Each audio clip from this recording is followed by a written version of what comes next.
yaitu materi yang pertama. Marilah kita buka dulu dengan bacaan Bismillah. Bismillahirrahmanirrahim. Alhamdulillahirrahmanirrahim. Wassalatu wassalamu ala asrofil anbiya'i wal mursalin wa ala alihi wa sahbihi ajma'in. Amma ba'du. Puji syukur senantiasa kita panjatkan kehadirat Allah Subhanahu wa taala yang telah memberikan kita kenikmatan, yang telah memberikan kita kehidupan, sehingga pada malam hari ini kita dapat berkumpul dalam suasana online ini dengan keadaan sehat walafiat. Amin. Selanjutnya, tak lupa sholawat serta salam senantiasa kita panjatkan kehadirat kita Nabi Muhammad SAW yang telah membimbing kita dari zaman jahiliyah menuju zaman yang terang benderang ini.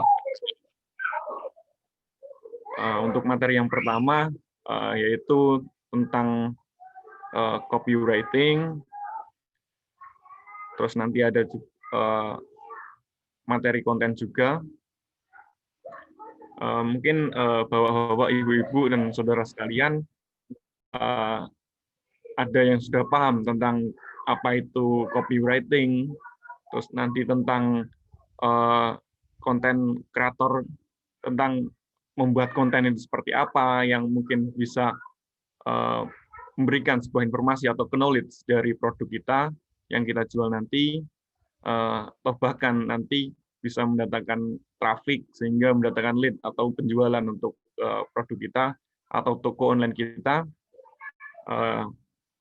Materi-materi terdahulu sudah membahas tentang apa itu digital marketing, bagaimana tentang digital atau lewat online. Langsung saja yang pertama yaitu materinya Mas Khoirul Anwar. Saya bacakan untuk profilnya.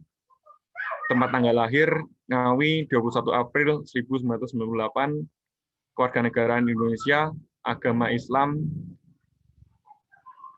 Mas Khoirul laki-laki, pendidikan SD tahun 2004 di SDN Ngompro 1, untuk SMP tahun 2010 SMPN 1 Pangkur, untuk SMK 1 Ngawi tahun 2013, untuk universitasnya Universitas PGRI Madiun S1 Pendidikan Bahasa dan Sastra Indonesia.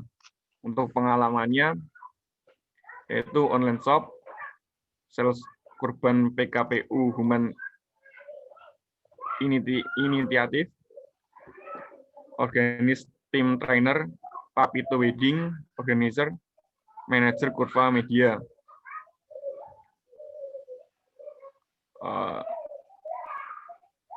Untuk organisasinya, Himpunan Mahasiswa Jurusan Bahasa dan Sastra Indonesia, Ketua Majalah Mata Pena tahun 2019, Unit Kegiatan Krolam At-Tarbiyah, Ketua Umum tahun 2020, kami Komisariat Al-Qudus Madiun, Ketua Umum tahun 2020, Karang Taruna Satria Muda Pilang sebagai Ketua Umum. Selanjutnya langsung saja saya serahkan kepada Mas Khoirul Anwar. Monggo bisa disampaikan untuk materi yang pertama. Terima kasih. Bismillahirrahmanirrahim. Assalamualaikum warahmatullahi wabarakatuh. Waalaikumsalam. Suara saya kedengeran ya, meskipun gambarnya kurang jelas ini. Kedengeran, Mas. Oh, kedengeran ya. Bismillahirrahmanirrahim. Alhamdulillahirabbil alamin wa bihi nasta'in ala umuri dunya waddin. Wassalatu wassalamu ala asrofil anbiya'i wal mursalin wa ala alihi wa ashabihi ajma'in. Rabbi shrah li sadri wa yassir li amri wa hlul 'uqdatam min lisani yafqahu qawli. Alhamdulillah, puji syukur kehadirat Allah atas segala limpahan nikmatnya, sehingga pada malam hari ini kita masih diberi kesempatan, diberi kenikmatan, nikmat sehat, kemudian nikmat untuk tetap bermimpi, nikmat untuk tetap berusaha mewujudkan keinginan-keinginan kita, berusaha untuk mewujudkan kesuksesan yang kita dambakan. Kemudian tak lupa sholawat serta salam senantiasa kita limpahkan kepada beliau, suri tauladan kita, baginda Rasulullah Muhammad SAW. Semoga dengan kita meneladani beliau, kita mendapat syafaat beliau di yaumul akhir nanti. Baik, yang kedua kedua adalah saya ucapkan terima kasih kepada panitia yang telah memberikan waktu, memberikan kesempatan untuk saya menyampaikan sedikit ilmu. Meskipun saya sendiri belum lama ya, saya belum lama terjun di dunia digital marketing, tapi saya sudah mencoba dan terjun di dunia digital marketing ini. Nah, kali ini bahasannya adalah fokus kepada optimasi sosial media untuk meningkatkan branding dan selling. Nah, Bapak-bapak dan Ibu-ibu di sini saya rasa sudah sering mendengar kata marketing. Marketing itu kalau bahasa Indonesianya pemasaran. Tapi ada persepsi lain kalau marketing itu adalah makelar everything. Semuanya dijual gitu ya. Nah, kemudian untuk pengalaman saya baru mendirikan startup bersama Mas Yunus, yaitu Kurva Media, startup tentang perawatan dan pengelolaan sosial media sendiri. Kemarin juga saya sudah stalking akun-akun katalog UMKM Madiun gitu ya. Sedikit saya tahu gitu. Nah, kemudian untuk bapak-bapak dan ibu-ibu, mbak-mbak, mas-mas yang sudah belajar bahkan sudah ahli, saya mohon tempatnya, mohon waktunya untuk menyampaikan. Kemudian mungkin bisa untuk merefresh ingatan kita, merefresh ilmu-ilmu kita. Kemudian yang belum tahu, silahkan menyiapkan catatan karena beberapa hal yang akan saya sampaikan nanti berupa hal-hal teknis gitu, hal-hal detail yang biasanya diremehkan oleh teman-teman yang menjalankan bisnis atau jualan online. Jadi silakan siapkan catatan. Oke. Langsung saya share screen dulu untuk materinya. Silakan disiapkan catatannya. Iya. Ini untuk mohon maaf untuk yang menyalakan Bapak Ibu, yang menyalakan mikrofon tolong di-mute dulu. Yang sekiranya nanti kan baru dinyalakan dulu.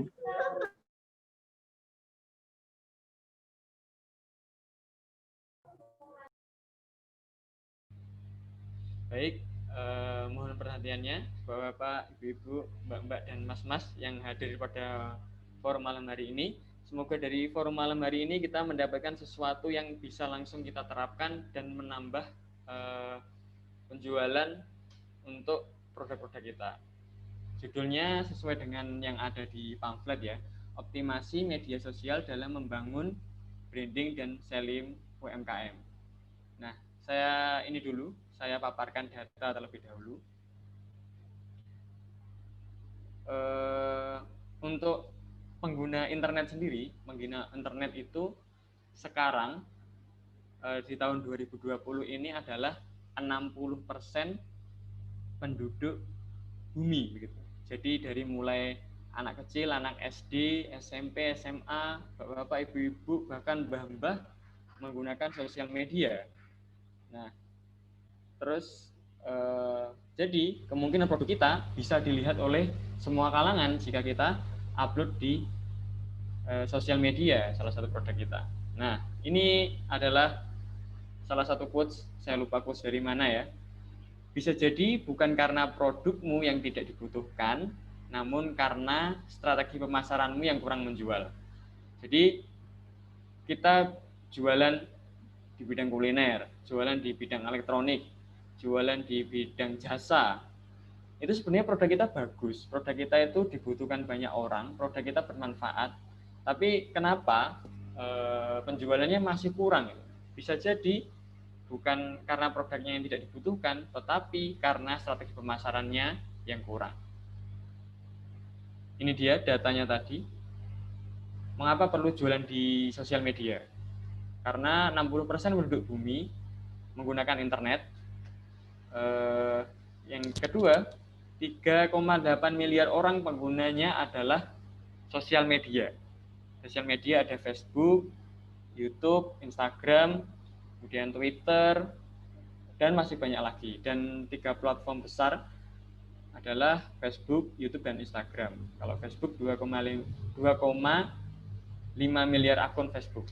Jadi sekarang Mark Zuckerberg itu beliau adalah presiden dari 2,5 miliar penduduk bumi gitu.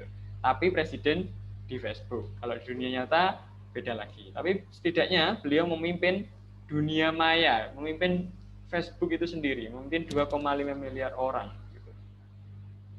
Jadi peluangnya besar kalau kita lihat di Facebook, YouTube, dan Instagram. Nah, ini keluhan-keluhan, permasalahan-permasalahan yang sering terjadi ketika kita punya akun jualan online. Saya cek dulu ya, akun dari katalog UMKM Madiun. Oke, untuk katalog UMKM Madiun, alhamdulillah uploadnya sudah rutin. Tapi saya lihat sekali upload langsung banyak sekali begitu ya. Tidak tertempo dengan baik 1 jam sekali, 2 jam sekali, atau 3 jam sekali, tapi langsung banyak. Tapi ini sudah cukup bagus. Ada isinya itu sudah cukup bagus. Nah, sebab sosial media tidak terurus. Yang pertama, terlalu sibuk dengan urusan produksi. Biasanya ini yang gemar produksi ini kalangan ibu-ibu dan bapak. Senang banget produksi barang, atau senang banget mengembangkan jasanya, tapi lupa untuk promosi. Padahal produksi tanpa promosi maka akan menimbulkan cash flow yang seret gitu. Jadi selain produksi, promosi juga penting. Meskipun tanpa ada produksi, tidak ada stok, tapi promosi jauh lebih penting.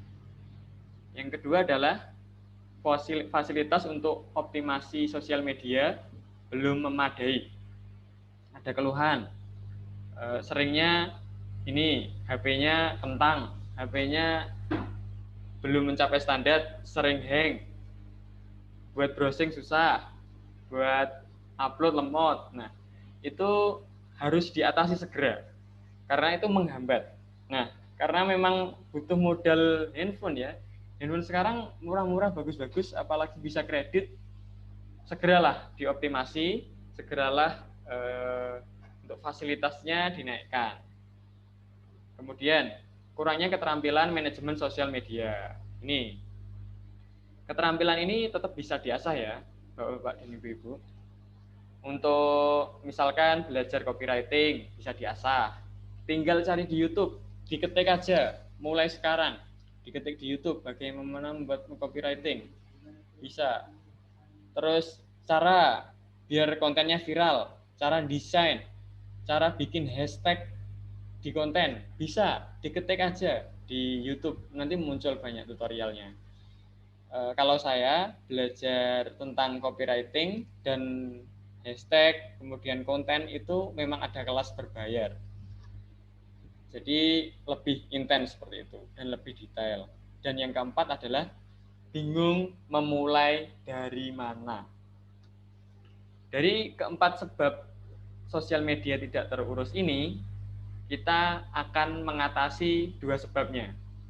Kurangnya keterampilan manajemen sosial media, kita atasi, dan bingung memulai dari mana, nanti kita atasi. Untuk 2 hal lain, silahkan bapak-bapak dan ibu-ibu praktik sendiri. Ini dia. Branding. Branding itu adalah diri kita. Itu adalah produk kita, adalah jasa kita. Kemudian brand itu adalah pikiran orang lain tentang diri kita. Misalkan begini. Kalau saya bilang mie instan, maka apa yang teringat? Indomie, mie sedap, Sarimi, mie sukses. Nah, itu adalah empat salah satu contoh 4 branding di produk yang sama. Nah, saya turunkan lagi. Kalau dengar kata Indomie, pasti ingat kata seleraku. Itu salah satu branding. Branding melalui apa? Melalui slogan. Nah, misal bapak-bapak atau ibu-ibu punya produk, anggap aja madu mongso. Nah, ada kasih slogan, madu mongso Bu Inem, rasanya gimana gitu. Itu salah satu branding menggunakan slogan. Kayak kemarin yang lagi viral itu, Ade Londo itu, dia kan lagi ngevlog itu, bilang, oh dading mang oleh. Rasanya, nah itu salah satu branding melalui slogan.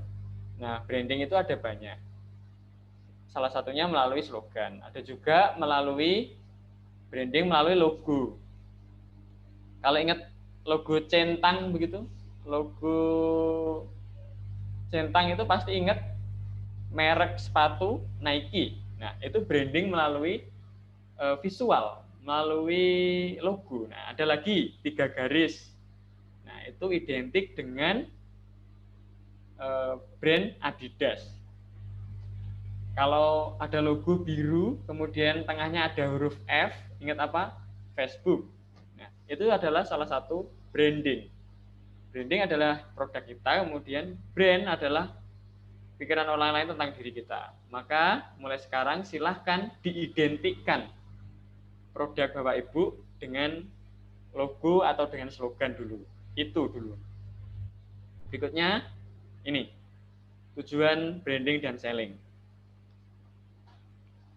Ini, kita ambil sampel Indomie aja ya. Tujuan branding adalah selling atau tujuan branding itu penjualan. Yang pertama adalah kesadaran. Orang itu minimal tahu produk kita. Kalau kita upload produk kita di Instagram, orang itu minimal tahu.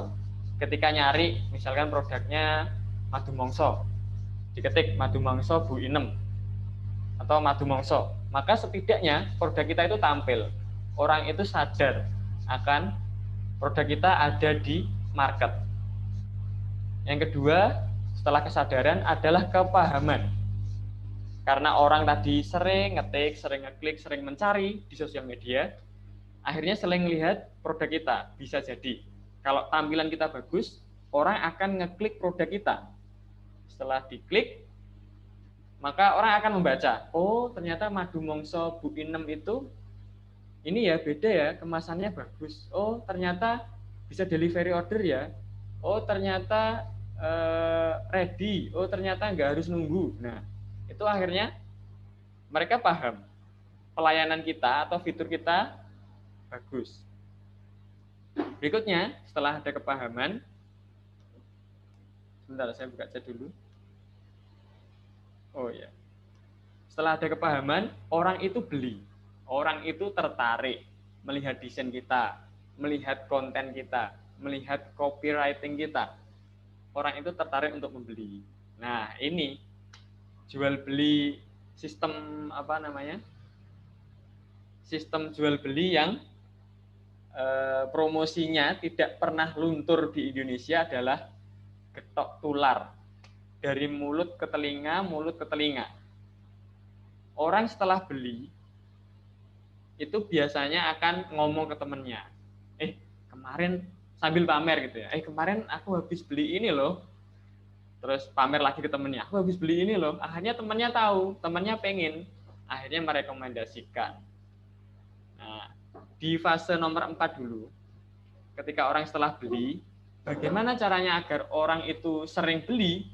Yang pertama, pelayanan kita jaga. Customer service-nya atau pelayanan online-nya, chat-nya kita yang ramah. Kita beri emot, kita ucapkan tiga kunci ya. Minta tolong, mohon maaf, dan terima kasih. Nah, mohon maaf dan terima kasih ini penting. Misalkan setelah 2 minggu orang beli produk kita, 2 minggu di follow up lagi atau 3 minggu. Mohon maaf Pak, Bu, berkenan beli lagi produk kami, ini kami punya rasa baru misalkan. Setelah beli, kita follow up, orangnya beli sering, kemudian orang tadi membicarakan produk kita dengan merekomendasikan temannya. Jadi selain digital marketing, selain melalui online, promosi dari mulut ke mulut itu penting dan tidak akan pernah lekang oleh waktu. Itu tujuan branding adalah selling, adalah penjualan. Berikutnya, ini dia. Citrakan ciri khas diri Anda atau produk Anda. Misal begini, saya punya teman, dia itu belantik wedhus ya. Belantik wedhus. Akhirnya ketika orang tanya namanya, anggap aja Danang gitu ya. Dia tuh tanya, Mas Danang, oh Mas Danang wedhus itu ya? Itu misalkan. Atau Mas Danang yang jualan susu kambing, susu perah gitu. Terus ada lagi namanya Hadi. Dia identik penjual telur ayam. Akhirnya orang ketika ditanya Hadi, oh Hadi yang jual telur ayam ya. Nah itu nama kita itu diidentikan dengan produk kita. Itu kalau kita punya produk andalan. Terus ada lagi namanya Mas Hanif ya. Mas Hanif, dia jualan produk herbal bidara. Ketika orang, karena dia produknya bidara, orang itu mengenal dia Mas Hanif Bidara, begitu. Padahal beliau ini seorang guru bisa jadi, tapi karena dia dikenal nama belakang setelah produknya adalah Bidara, maka dia Mas Hanif Bidara. Ada juga Pak Slamet Zupa. Nah, karena Pak Slamet jualan Zupa, dia punya produk andalannya Zupa. Nah, silahkan Bapak Ibu, Mbak-mbak, dan Mas-mas identikan namanya dengan itu. Pak Slamet Zupa atau namanya siapa, Bu Inem Madumongso, diidentikan namanya dengan produknya. Ada versi produk andalan, ada juga versi palu gada. Ini biasanya palu gada ini adalah orang-orang atau biasanya ini saya masih SMA ya, saya anak-anak SMA ini biasanya pakai palu gada. Apa yang lu mau, gua ada. Anak-anak SMA ini masih trial and error. Enaknya bisnis apa ya? Akhirnya dia ketika ada kelihatan bisa dijual, dia jual. Dia, contohnya ibu saya itu aja. Ibu saya itu jualan apa saja yang bisa dijual. Daster, kemudian mangga, ada bayem, ada meja kursi, ada jam dinding. Pokoknya dia ini masuk grup all shop lah. Yang jelas anaknya nggak dijual ya. Apa yang lo mau gue ada itu. Palu gada. Ibu saya pakai palu gada ini karena beliau memang baru belajar. Beliau ini sekarang umur 43 tahun. Beliau umur 43 tahun memulai all shop. Dan dia baru bisa HP itu sekitar 2-3 tahun yang lalu lah. Nah, silahkan citrakan diri Anda dengan produk Anda. Nah, ini berikutnya. Tadi, keluhan yang mulai dari mana? Mulai dari sekarang. Yang pertama, cari referensi yang sesuai dengan produk kita. Yang kompetitor kita. Anggap aja kompetitor itu bukan lawan ya. Kompetitor adalah mitra berpikir, mitra berinovasi gitu. Oh, ternyata lawan kita itu sudah ada delivery order. Kita tiru sistemnya. Ada ATM, amati, tiru, modifikasi. Ini Bapak-bapak Ibu-ibu sudah paham banget. Saya mungkin di bawahnya beliau-beliau ini ilmunya. Ada juga ATP, amati, tiru, plug, samakan. Nggak apa-apa. Karena untuk pertama, untuk memulai, itu memang dari situ. ATM dan ATP, amati, tiru, modifikasi, dan amati, tiru, plug, disamakan. Cari referensi. Yang kedua adalah buat akun khusus jualan sekarang atau nanti setelah ini, setelah webinar ini, kalau belum ada akunnya. Nah, kadang ada yang sudah bilang, saya udah jualan loh mas, di mana? Di akun pribadinya ternyata. Sementara akun pribadinya ada postingan sama anaknya, ada postingan kucingnya, ada postingan sama orang tuanya. Nah, orang ketika melihat mau cari produknya, campur-campur melihat kucing bapak ibu, melihat anak-anak bapak ibu. Jadi bedakan akun khusus jualan dengan akun pribadi agar tidak rancu dan kesan profesional itu muncul. Yang ketiga adalah rapikan postingan. Ini, rapikan postingan. Kalau bapak-bapak, ibu-ibu pengen lihat postingan yang rapi, itu ada banyak sih referensinya. Kalau produk kuliner, itu bisa lihat ini.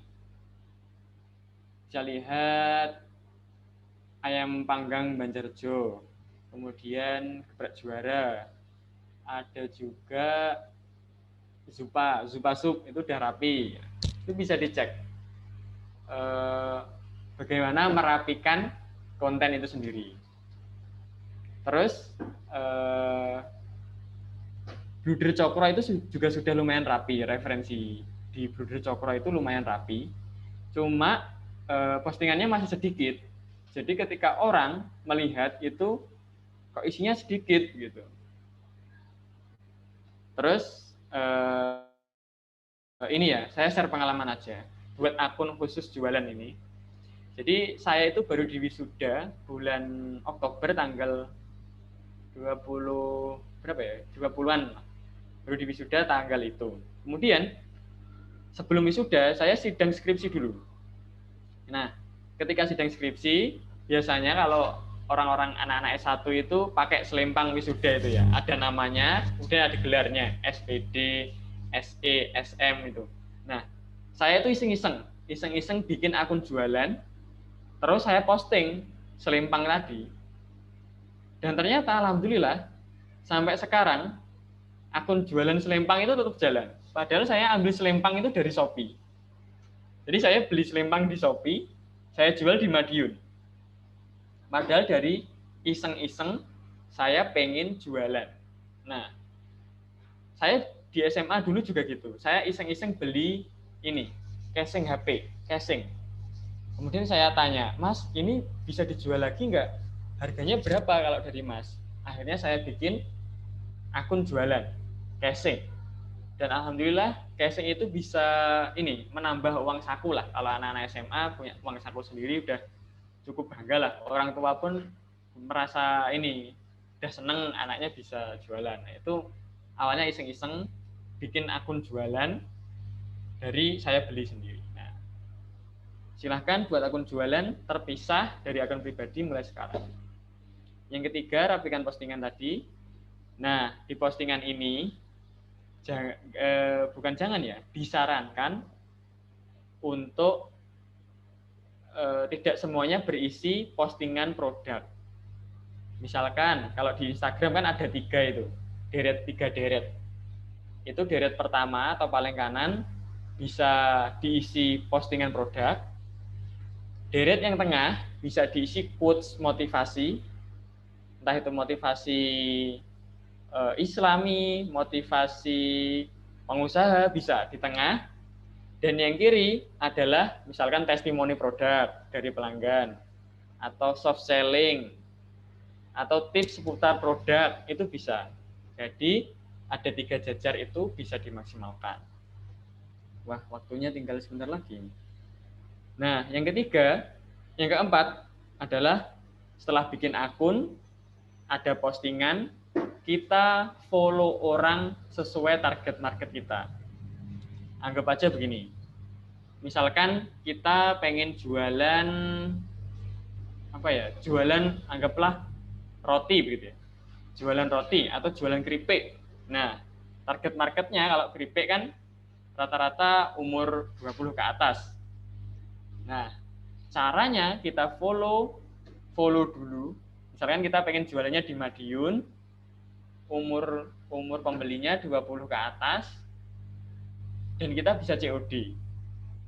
Caranya simpel aja Bapak Ibu. Bapak Ibu tinggal klik akunnya Pak Maidi atau Bu Indaraya. Nah, diklik akunnya, kemudian dilihat yang like foto-foto beliau, Bu Indah Raya sama Pak Maidi. Yang like foto itu tandanya adalah orang yang aktif, orang yang sering di Instagram. Orang yang like itu kita follow. Follow, dan setiap hari kita harus follow 70 orang. Itu maksimal ya. Karena kalau lebih dari 70 orang, nanti bisa di-ban akun kita, di-banned sama Instagram.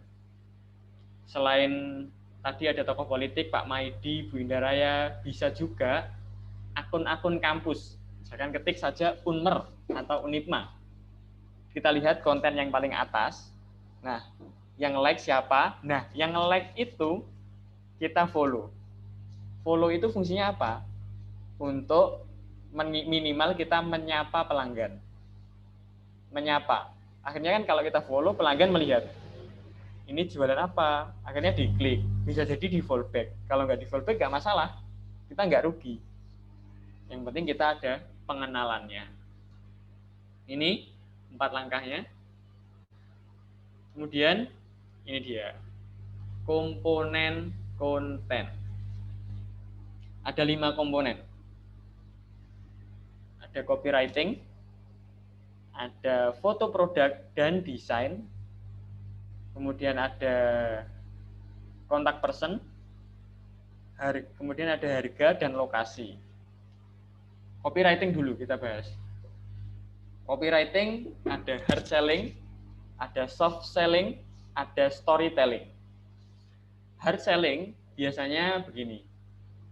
Misalkan kita jualan roti lagi ya. Kalau hard selling, roti merek lezat dengan 5 isi, misalkan isinya keju, coklat, stroberi, mangga, dan lain-lain.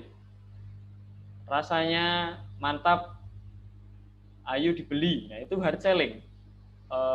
Penjualannya secara langsung. Bapak Ibu mungkin sudah paham ya. Saya ngunyai segoro di sini ya. Maaf. Kemudian ada soft selling. Kalau soft selling ini bisa melalui tips. Misalkan tips untuk menjaga gigi tetap sehat.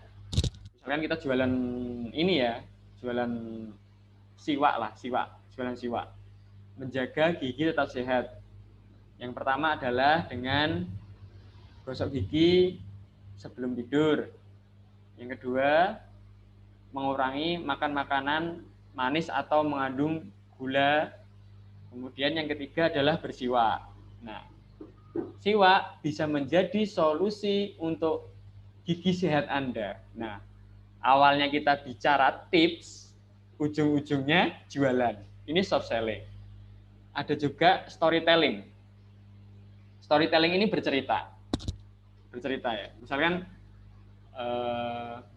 kemarin saya lihat postingan itu ada yang lucu ya, jualan batagor, tetangga saya. Jadi tetangga saya itu tiba-tiba dia itu upload foto uang 10.000, terus diupload di grup kecamatan, grup forum jual beli kecamatan. Dulur, aku kelangan duit 10.000, warnane bentuke kaya ning foto. Sapa sing iso nemokne, nyuwun tulung dulur, sing iso nemokne paranono omahku neng jalan A, kulone SMP Pangkur. Sapa sing iso nemokne tak wenehi batagor sak plastik. Nah, ini kan awalnya dia bicaranya kehilangan uang, tapi sebenarnya dia itu jualan batagor. Nah, yang difoto uangnya. Ini storytelling. Dia awalnya bercerita kehilangan uang, tapi ujung-ujungnya jualan juga. Jadi Bapak Ibu bisa membedakan ya antara hard selling, soft selling, dan storytelling. Mungkin habis ini bisa dipakai yang ini, yang storytelling ya, di foto uangnya, kemudian siapa yang bisa menemukan, silahkan datang ke rumah digantikan produk kita. Berikutnya adalah foto produk dan desain. Foto produk ini harus jernih dan jelas. Hukumnya wajib ini. jernih dan jelas. Orang itu kadang ragu, lihat postingan kita fotonya blur ya. Fotonya blur, kemudian warnanya gelap itu. Hanya orang ragu-ragu. Wah, ini beneran jualan atau enggak ini? Ini enak enggak ya? Nah, enggak jelas. Tapi kalau foto produk kita itu jelas dan jernih, first impression orang melihat itu, wah, menarik ini. Kemudian selain jernih, jelas dan penuh, nggak kepotong. Misalkan kita jualan celana gitu ya, jualan celana di foto ternyata fotonya nggak penuh, kurang ke bawah sedikit, akhirnya kepotong. Orang beli kecewa, gara-gara celana kita kepanjangan yang kita jual. Atau foto apa ya? Foto roti. Nah, foto roti lagi. Di foto 3/4-nya. Dikira pelanggan rotinya besar, ternyata datang rotinya kecil. Nah, itu fungsinya agar fotonya penuh. Kemudian berbagai sudut. Di berbagai sudut pandang ketika orang melihat produk kita. Ada copywriting, foto produk dan desain. Yang ketiga adalah harga. Harga dan lokasi, ini opsional, tergantung target market kita. Apakah target market kita orang Madiun, atau se-Indonesia, atau Jawa Timur, tergantung kita. Nah, ini tips lagi Bapak Ibu ya. Ketika kita memang menarget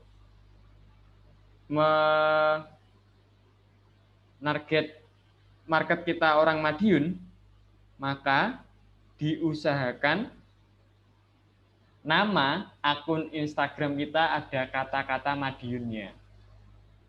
Misalkan ya kalau saya bikin akun iseng-iseng kemarin, Selempang Wisuda Madiun. Nah, ketika orang Madiun nyari Selempang Wisuda, maka nama akun saya itu paling atas direkomendasikan. Nah, Bapak-bapak, Ibu-ibu, nanti silahkan bikin akun yang kalau sesuai target market. Misalkan Madu Mongso Madiun. Terus apa lagi ya produknya? Misalkan es doger Madiun kayak gitu. Itu langsung menjurus kepada target marketnya Madiun. Kemudian ada lokasi dan harga. Harga ini boleh dicantumkan, boleh enggak. Kalau di marketplace Facebook biasanya otomatis dicantumkan ya, harus diisi. Berikutnya adalah Mas Ogul, mohon maaf, waktunya sudah cukup Mas. Mungkin ada kalau mau nyalakan silakan menyampaikan dulu sebentar, nggak apa-apa, monggo. Oke. Jadi ini dulu ya, komponen konten dan nanti sedikit tentang copywriting. Ini saya lanjutkan dulu. Kemudian kontak person, jangan lupa dicantumkan. Dan yang kelima adalah call to action. Ajakan untuk like, follow, share, dan save. Meskipun kelihatannya sepele ya, like dan follow akun kita atau save konten kita, tapi ini sangat berpengaruh kepada traffic. Jadi ada 5 komponen konten, silakan diterapkan, dan ini tentang copywriting. Mungkin Bapak Ibu, Mbak-mbak, dan Mas-mas sudah sering dengar dan sudah sering ikut tentang copywriting. Ini kesalahan yang banyak dilakukan oleh orang yang jualan. Banyak orang yang fokus pada fitur, tidak fokus pada manfaat. Misalkan ini ya, hand sanitizer ini. Bedanya fitur sama manfaat apa? Kalau fitur itu identik dengan spesifikasi. Misalkan hand sanitizer mengandung 70% alkohol, berisi aloe vera, kemudian 500 mili ukurannya. Nah, itu fiturnya. Orang itu membeli manfaatnya. Kita ganti kata-katanya. Yang tadinya alkohol 70%, kita ganti kata-katanya menjadi seperti ini. Rasakan keamanan di setiap tempat dengan hand sanitizer. Membunuh bakteri. Itu kan beda dengan ketika ada alkohol 70%. Itu fiturnya. Kalau manfaatnya tadi, membunuh bakteri, membunuh kuman, mencegah COVID-19 gitu. Jangan fokus pada fitur, tapi fokus pada manfaat. Yang kedua adalah satu paragraf, satu pesan. Jangan terlalu banyak kalimat ya pada satu paragraf. Atau satu paragraf kalimatnya banyak sekali, ada 5-6. 3-4 kalimat aja dalam satu paragraf. Kemudian spesifik. Spesifik ini identik dengan angka. Misalkan jualan minyak urut. Minyak urut. Ini bahasanya bukan ratusan orang sudah mencoba ini, bukan, tapi spesifik. Misalkan 736 orang sudah mencobanya. Itu spesifik, angka, data yang pasti. Kemudian maksimalkan penggunaan caps lock dan emot. Misalkan kalau caps lock di headline atau di caption yang paling atas itu dikasih huruf besar semua atau huruf kapital pada awal kata. Ini berpengaruh. Jadi silahkan manfaatkan caps lock dan emot. Emot misalkan kalau nomor HP dikasih emot HP. Kalau lokasi dikasih emot lokasi. COD dikasih emot sepeda motor. Nah, ini memanfaatkan emot di caption. Dan yang terakhir copywriting, khusus kalau lagi diskon, cantumkan harga sebelumnya. Misalkan harga sebelumnya pas promosi ya. Harga sebelumnya 15.000 dicoret, di bawahnya jadi 13.000. Atau biasanya harganya anggap aja 150.000, jadi 80.000. Ditulis, oh, Anda hemat 70.000. Nah, kayak gitu. Copywriting seringkali tidak kita sadari. Ternyata orang itu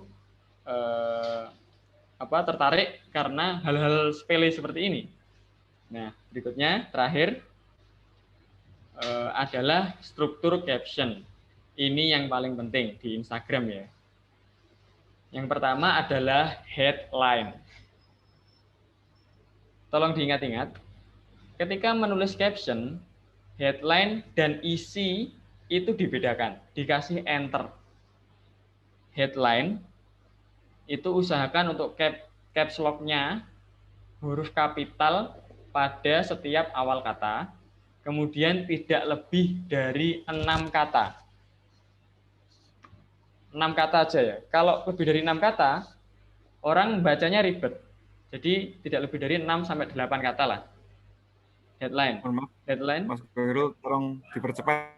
Oh iya, siap. Siap. Headline, kemudian ada permasalahan, ada isinya, kita mau bikin caption seperti apa, kemudian solusi untuk menawarkan, setelahnya kita menawarkan manfaat dari produk kita, kemudian baru fitur, yang terakhir adalah CTA, call to action, misalkan ajakan untuk follow, ajakan untuk like, ajakan untuk share, dan yang terakhir adalah hashtag. Nah, hashtag ini kalau dibahas lebih dalam nanti menghabiskan waktu lebih banyak lagi. Nah, itu saja dari saya tentang konten dan copywriting. Sebenarnya masih ada 3 slide ini. Ada 2 slide ini nanti saja kalau memang masih sempat waktunya, adalah kunci sukses pengelolaan sosial media dan aplikasi wajib untuk jualan online. Itu sekian dari saya. Silahkan kalau ada diskusi, moderator, monggo. Terima kasih Mas Khairul Anwar atas penyampaian materi yang disampaikan pada malam hari ini. Alhamdulillah dapat ilmu baru, dapat pengalaman baru. Semoga bermanfaat. Untuk selanjutnya, Silakan monggo Bapak Ibu Saudara yang mau bertanya berkaitan tentang copywriting dan create tadi akun sampai dengan feed, postingan, timing dan lain sebagainya. Monggo silakan yang mau ditanyakan. Saya persilakan.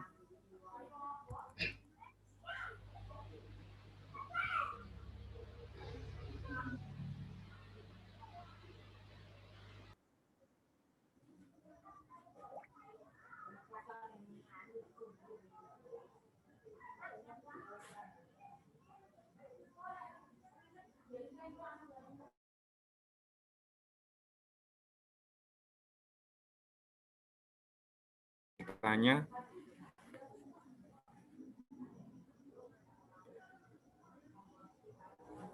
Mbak Friska itu, Mas. Ya Allah. Kesetrum.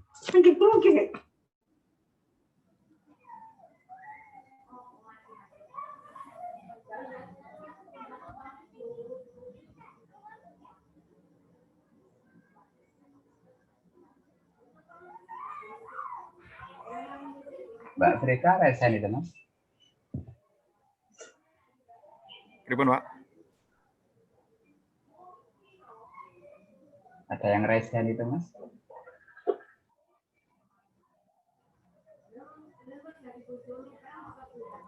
Ada yang resen. Oh iya, Mbak Bu Rizka, monggo. Mohon maaf. Iya. Aku nunggu dipersilakan moderator. Ya, mohon Iya, Mas maaf. Agil. Selamat malam, Mas Khairul Anwar. Dari Ngawi. Ya, selamat malam, Bu. Mas alumni Skansa ya? Oh iya, bener. Saya juga loh, adik kelas. Oh, Ya, keren banget materinya malam hari ini. Mau tanya apa? Tadi itu kan sosial media yang Instagram ya. Kebetulan itu kan ada apa tadi PS Palu Gada ya. Itu kayaknya aku banget, Mas. Ini kayaknya butuh belajar sama jenengan juga untuk Instagram itu kan nggak boleh jadi satu ya antara pribadi sama. Nah, di usaha itu masih campur, aku juga masih campur sih. Mungkin boleh ya Mas kalau misalnya lebih ke pertanyaan personal gitu nanti setelah itu karena waktunya kan terbatas ya, boleh ya nanti gitu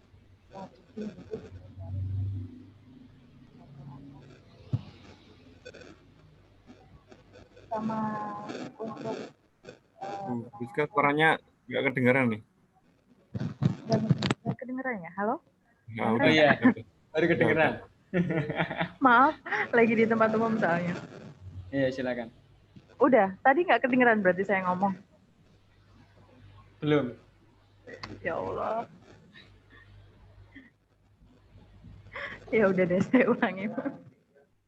Gini, yang Palu Gada tadi loh Mas, yang itu kayaknya saya banget, kayaknya butuh coaching juga.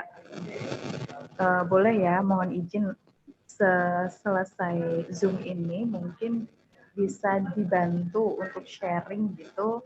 Boleh ya, Mas Khairul bersedia nggak untuk teman-teman UKM seperti saya? Boleh. Boleh ya. Untuk yang pertama itu pertanyaannya boleh, berarti diizinkan. Mohon izin ya Pak Ben. Ya. Untuk yang kedua, kalau untuk optimasi masalah posting di Instagram ya, itu sebenarnya lebih maksimalnya itu satu hari itu posting berapa postingan sih yang lebih maksimal gitu untuk usaha gitu. Kalau terlalu banyak kan katanya nggak ini ya, nggak optimal gitu loh untuk promosi dan sebagainya. Itu aja sih Mas Khairul Anwar. Makasih. Assalamualaikum. Waalaikumsalam.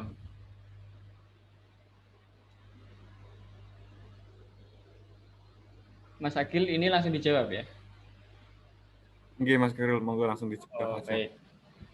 Insya Allah nanti kalau mau sama-sama belajar untuk pembimbingan menyikapi Palu Gada tadi, insya Allah bisa. Kemudian terkait dengan berapa kali postingan setiap hari yang pas itu, sehari itu minimal 1 kali. Minimal 1 kali. Jadi kalau terlalu banyak, orang teman kita aja itu lihat kita sering posting, itu akhirnya males lihat status kita, males lihat Instagram kita, dan kita bisa-bisa di unfollow. Jadi kalau saran saya, sehari 1 kali saja, dan waktunya itu waktu-waktu istirahat. Misalkan jam 12 siang, kemudian jam 5 sore sampai jam 7 malam. Jadi waktu-waktu orang istirahat, waktu-waktu orang scroll-scroll Instagram. Itu waktunya. Nah, berikutnya tergantung target market kita. Misalkan akun kita isinya tentang perlengkapan bayi. Nah, ibu-ibu itu nganggurnya itu malah pagi. Jam 9 sampai jam 8 sampai jam 10. Maka postingnya itu jam 8 sampai jam 10. Jadi tergantung target market kita. Tapi kalau saran saya, tetap posting di jam-jam istirahat. Jam 12 atau jam 5 sampai jam 7. Nah, selama seminggu nanti itu diacak dulu. Misalkan hari Senin sampai Rabu, postingnya jam 12. Hari Kamis sampai Minggu, itu postingnya jam 6. Setelah dicek, nanti bisa dilihat kok, Mbak. Oh, ternyata yang melihat konten saya, melihat jualan saya itu rata-rata sore atau siang. Itu nanti kelihatan. Jadi silakan dicoba dulu di jam-jam tadi. Itu saja dari saya.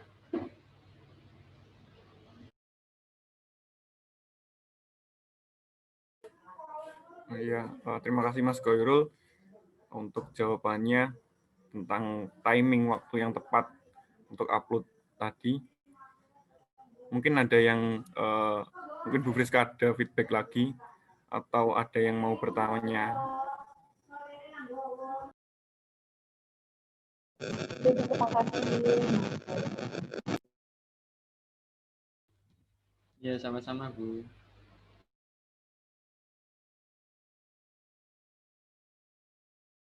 Mbak Ulfa, monggo bisa langsung bertanya.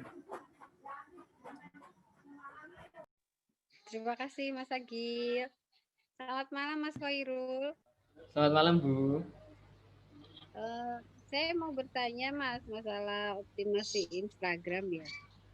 Kalau dilihat itu follower kita kan follow orang-orang yang jadi target marketnya kita kan.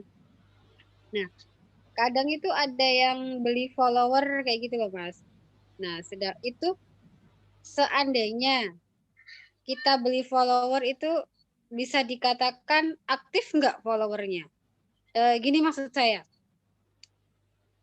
lebih efektif mana dengan kita sedikit follower atau kita mempunyai banyak follower tapi followernya kita itu beli gitu loh.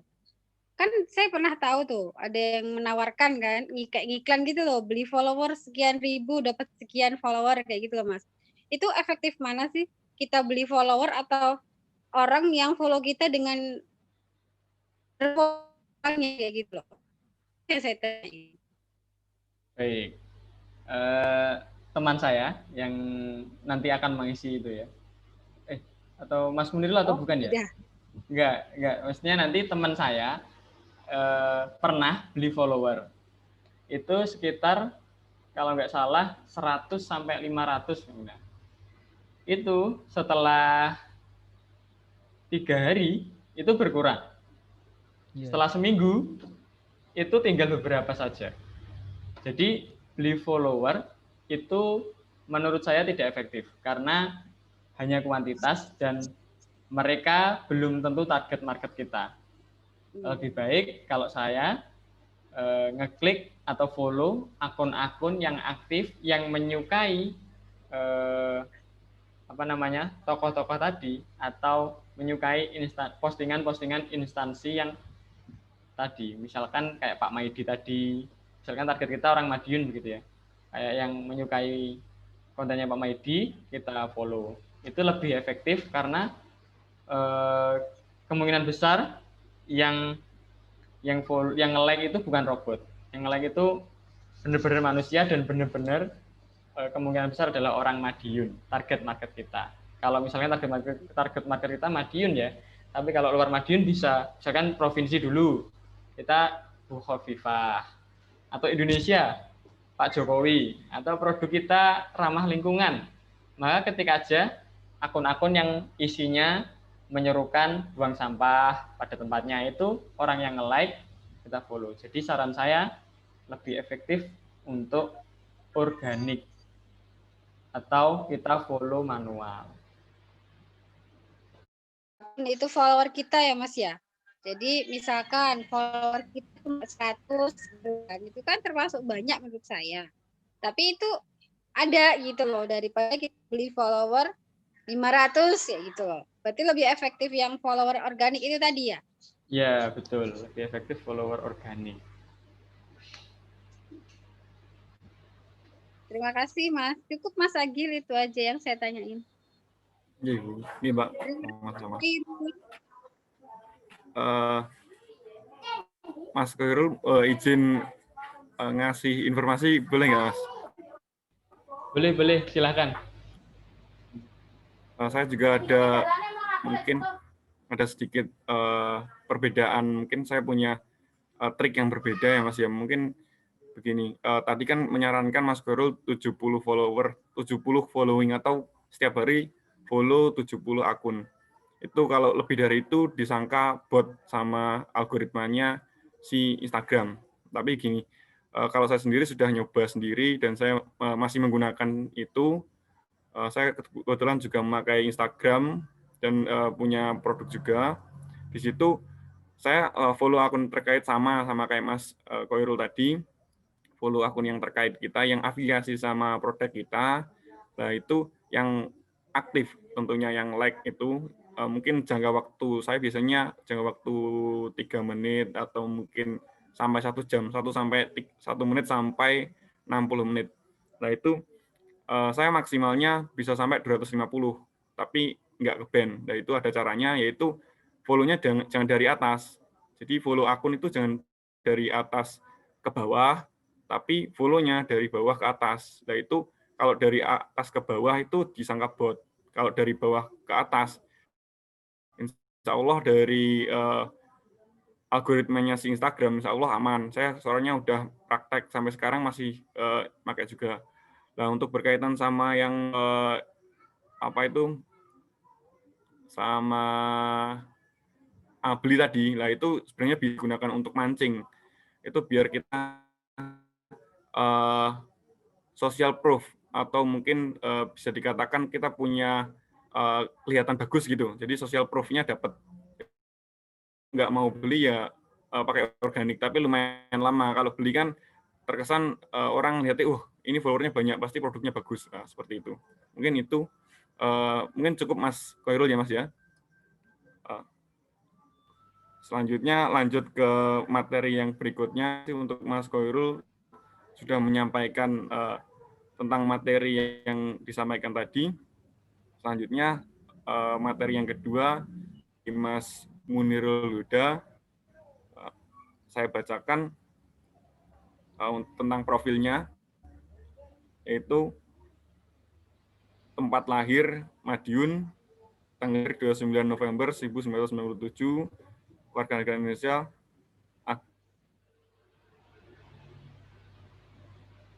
bukan SD di SD Negeri Balikpo 1, untuk SMP-nya SMP Negeri 2 Kebonsari, SMA-nya di SMA Negeri 1 Dagangan, untuk kuliahnya di Poltek Negeri Madiun tahun 2019.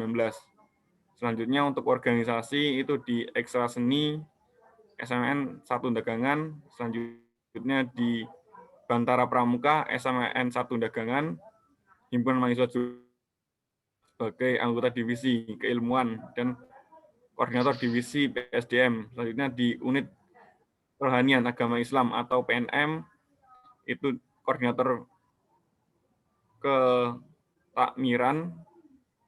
Untuk selanjutnya ada juga di kami, Komisariat Al-Khoibar Madiun sebagai ketua umum. Selanjutnya di Pondok Planner Indonesia Madiun santri dan pengurus. Untuk pengalamannya sekarang itu tahun 2018 sampai sekarang, 2018 sampai sekarang itu di online shop dan konten kreator. Selanjutnya CV Asa Service sebagai direktur. Selanjutnya di Kurva Media, Social Media Care sebagai owner konten desain. Untuk materi yang disampaikan pada malam hari ini, untuk Mas Munirul Huda, materinya yaitu yang pertama ada materi desain konten, bagaimana cara menata konten. Mungkin saya kalau membahasakan yaitu beranda atau feed yang kita upload itu seperti apa. Tadi kan juga sempat dibahas sama Mas Khairul itu seperti apa, dan timing yang tepat itu seperti apa. Mungkin itu aja langsung untuk Mas.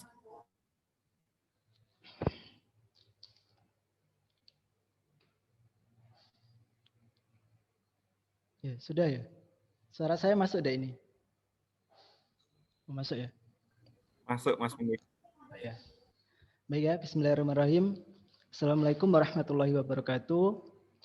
Hamdan syukuranillah, salatan wassalaman ala rasulillah wa ala alihi washabihi wa mawalah. Rabbi syrah li sadri wa yassir li amri wahlul 'uqdatam min lisani yafqahu qawli. Pertama saya ingin ucapkan yang terhormat ya Bapak Beni ya, selaku mungkin koordinator kami sehingga bisa ikut mengisi kegiatan di salah satu platform di UMKM Madiun yaitu Zoom. Kemudian tentunya ini adalah salah satu pengalaman yang luar biasa bagi saya dan terutama tim kami. Semoga apa yang saya sampaikan ini nanti mampu menjadi sebuah ilmu ya, walaupun ini sudah secara umum sih sebenarnya sering disinggung, cuman mungkin bagi beberapa dari Bapak Ibu sekalian ataupun peserta di sini masih ada yang belum mengetahui dan sebagainya. Oleh karena itu di sini saya ingin berniat untuk membagi sedikit ilmu dan juga men-share beberapa materi yang terkait dengan apa yang disampaikan Mas Agil tadi ya, terkait feed ataupun juga tentang visualisasi konten untuk kita upload di sebuah Instagram ataupun di media sosial lainnya. Nah, kemudian saya ucapkan terima kasih lagi kepada Mas Agil ya yang selaku sebagai moderator di sini. Nah, Mas Agil ini adalah teman SMP saya ya ternyata ya. Teman SMP saya sejak 7 tahun yang lalu. Jadi kita semenjak itu tidak pernah ketemu kayaknya ya. Dan dipertemukan di sini. Alhamdulillah sekali ini salah satu menjadi ajang silaturahim ya bagi kita ya Mas Agil ya. Mungkin lain kali kita perlu ngopi bareng juga. Ya. Oke ya, baik seperti itu. Kemudian ingin saya sampaikan seperti yang ada di pamflet kemarin ya, bahwa nama saya Muhammad Munirul Huda. Saya di sini sebagai seorang desainer atau tepatnya sebagai seorang content designer ataupun pendesain konten seperti itu. Nah, alhamdulillah dari segala pengalaman yang ingin saya sampaikan di sini sebenarnya itu berawal dari mungkin kebiasaan saya ataupun juga kegiatan yang sering saya lakukan di hari-hari saya adalah mendesain.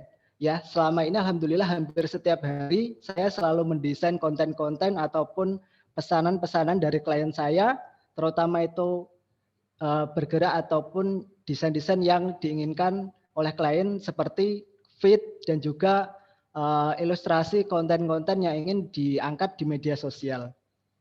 Tentu saja dari beberapa pengalaman yang selama ini saya pernah lakukan ya, pernah saya telateni di situ, maka ada beberapa tips sih sebenarnya dan juga mungkin beberapa problem-problem yang selama ini menurut saya menjadi kendala bagi teman-teman UMKM ataupun yang sedang ingin jualan di Instagramnya itu tidak bisa maksimal memanfaatkan potensi-potensi yang ada di visualisasi konten tersebut. Nah, oleh karena itu di sini akan saya sampaikan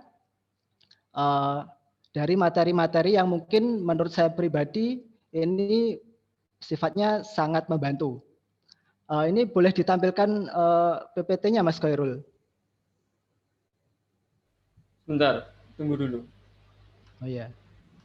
Misalnya saya tidak satu tempat sama Mas Khairul. Jadi saya sudah nyiapin PPT, mungkin sedikit gambaran. untuk Bapak Ibu sekalian nanti bagaimana cara kita menata sebuah feed di Instagram, kemudian bagaimana desain yang baik itu seperti apa, insya Allah akan saya sampaikan di sini. Sebentar, kita sabar dulu. Udah belum, Mas? Ya udah, masuk ya. Oke, jadi yang ingin saya bahas sebenarnya di dalam kegiatan Zoom malam hari ini adalah ada 2 bab, yaitu yang pertama mengenai tema, lalu yang kedua mengenai bagaimana kita memvisualisasikan sebuah konsep desain itu sendiri atau konsep sebuah konten itu sendiri.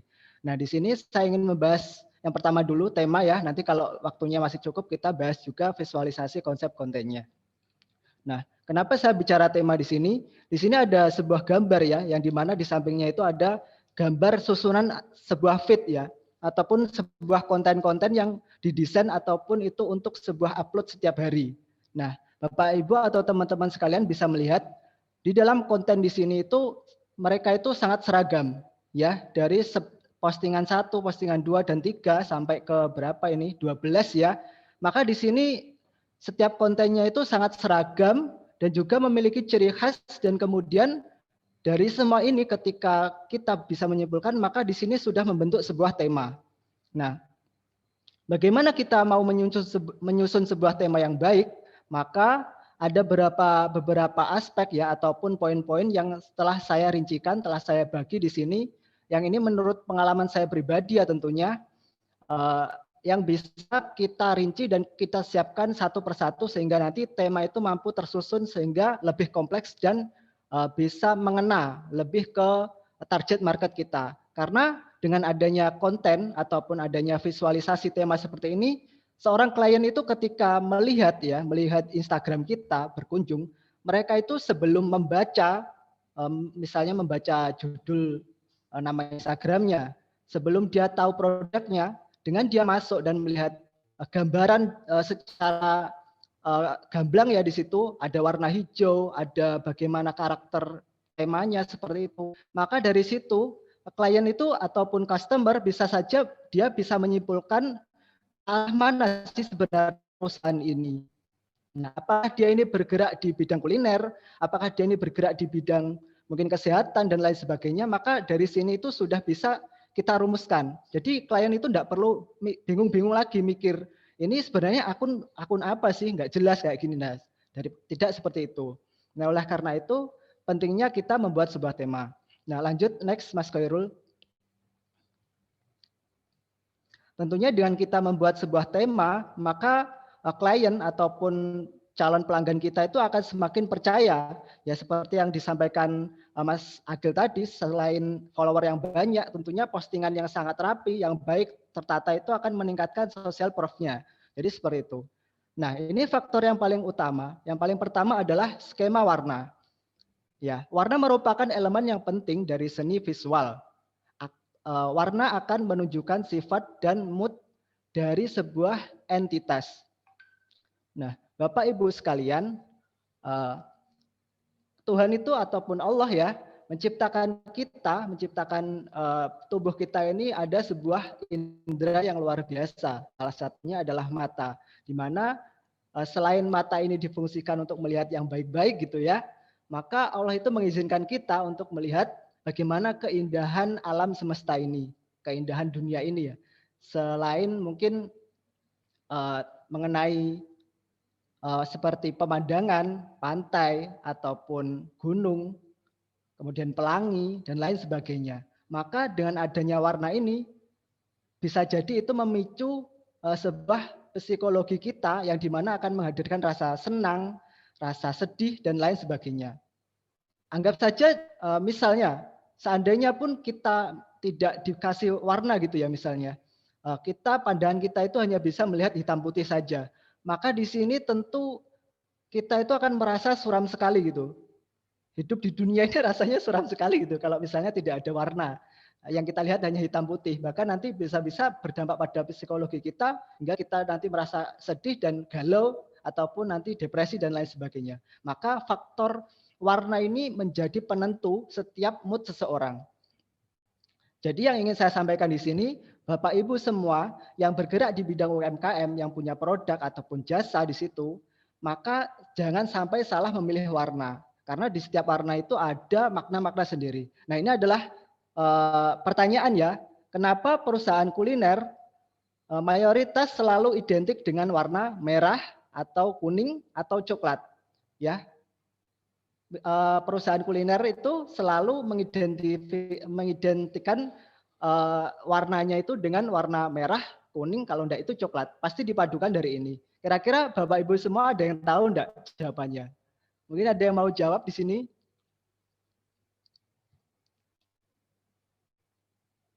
Ya, ada yang tahu?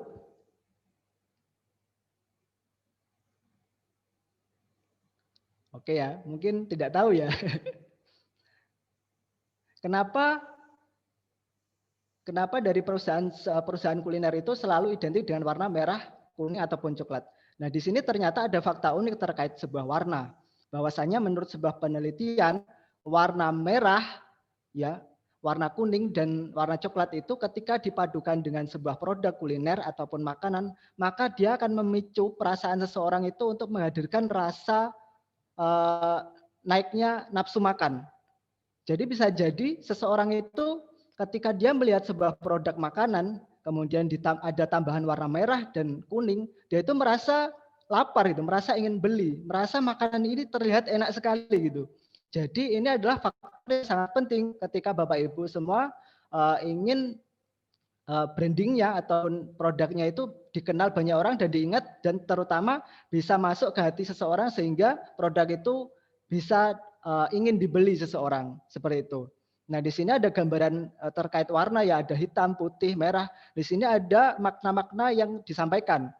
Entah itu ada hitam yang karakternya otoritas, kekuatan, keberanian, putih yang suci, merah yang emosional, dan lain sebagainya. Saya tidak akan menyebutkan semuanya, tetapi di sini yang perlu digarisbawahi adalah ketika Bapak Ibu mempunyai sebuah produk, kemudian produknya itu ada identitas warnanya, maka silahkan gunakan warna sesuai dengan produk yang ingin diangkat gitu. Misalnya Bapak Ibu jualan apa ya? Es jeruk misalnya es jeruk. Maka warna yang bisa cocok untuk diangkat di menemani es jeruknya itu adalah warna kuning. Kalau tidak gitu warna orange. Maka ini sangat cocok. Beda lagi kalau Bapak Ibu jualan es jeruk, kemudian warna yang diangkat, warna yang digunakan warna ungu. Nah, ini sangat tidak nyambung. Bahkan kita nanti tidak akan bisa menemukan, seseorang ketika melihat itu tidak akan bisa menemukan titik temunya itu di mana. Ini produknya kelihatan gimana sih, aneh gitu. Jadi nggak bisa ketemu, menyentuh hati pelanggan, menyentuh hati calon konsumennya.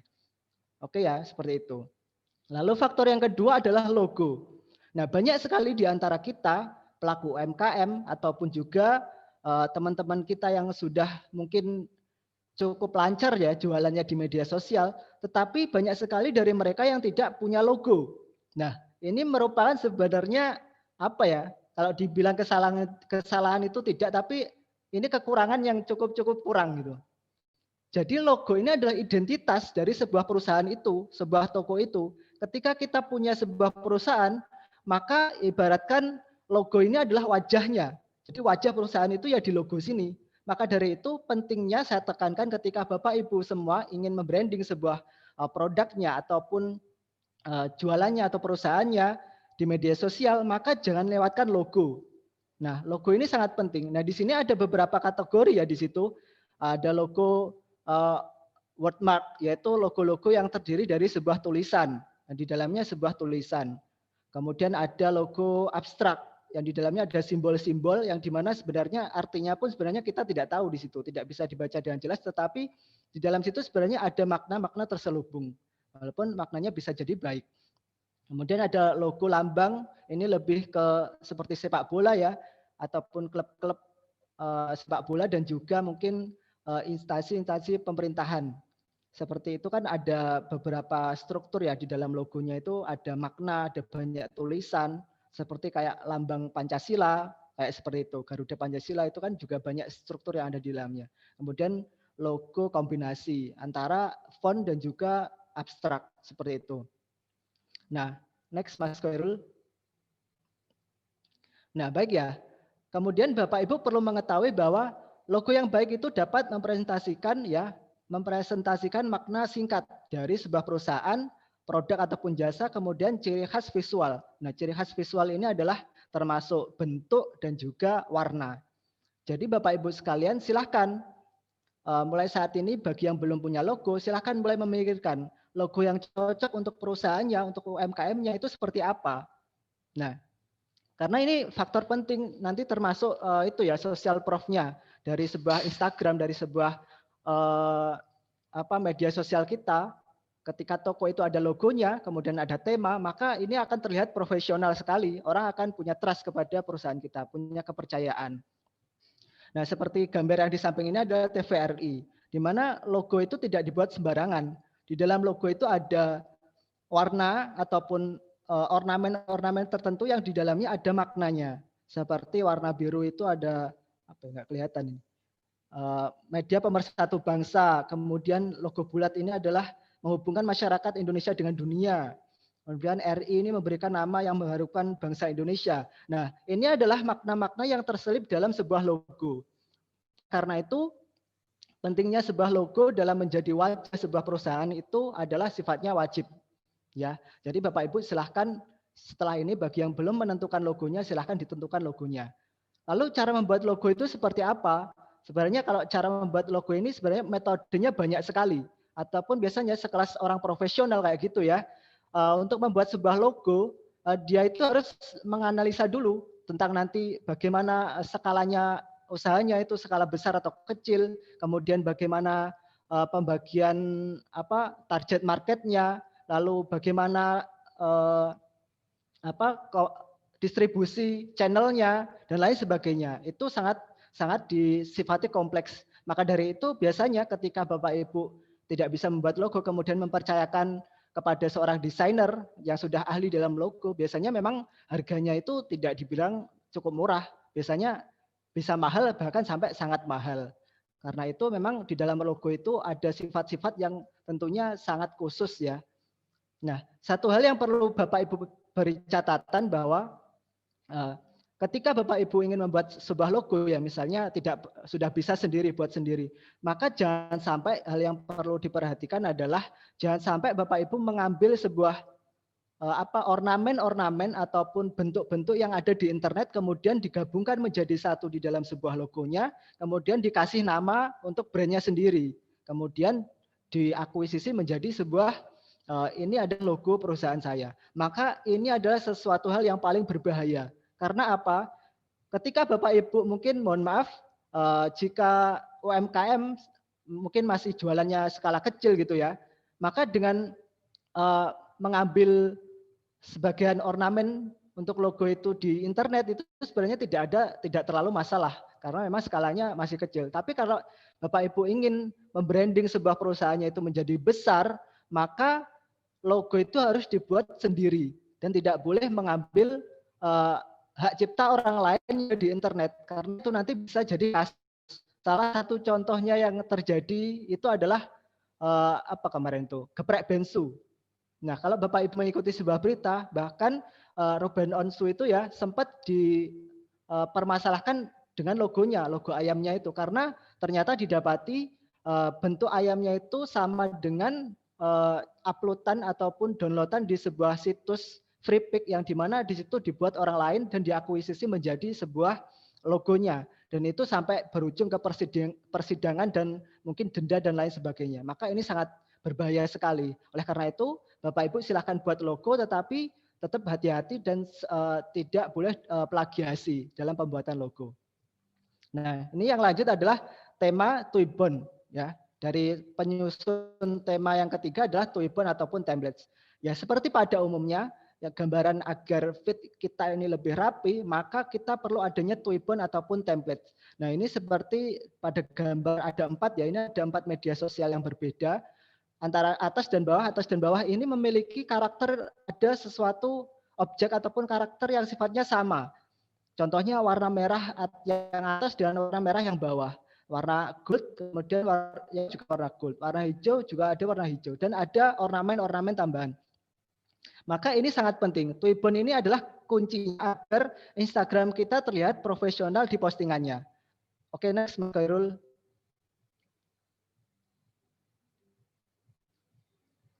Nah, ini salah satu perbedaan ya. Ini adalah contoh dari klien kita yang sudah mempercayakan media sosialnya kepada kami. Salah satunya adalah Zupasup, ya. Di mana sebelumnya mereka sudah upload produknya tetapi tidak optimal, ya. Jadi foto produknya itu temanya bercampur-campur, saling bertubrukan. Di situ ada warna biru, setelah itu upload warna merah, setelah itu upload warna pink, upload lagi warna biru muda. Nah, ini temanya sangat bertubrukan dan tidak ada ciri khas yang menandai bahwa itu adalah satu brand yang sama. Sehingga orang kalau misalnya foto ini dipisah ya, orang lain itu akan bingung. Ini produknya yang itu bukan sih? Kok ini warnanya beda? Kok ini seperti ini? Jadi orang itu akan bingung mengidentifikasi produk mana sih dari jualan kita itu yang mana seperti itu. Nah, setelah kita melakukan optimasi, kita coba memasang sebuah Twibbon-nya di situ, maka feed itu akan terasa sangat rapi, sangat benar-benar seragam dan juga sangat enak dipandang. Maka disinilah letak orang lain akan mempercayakan bahwa Instagram kita itu sudah profesional. Next, Mas Khairul.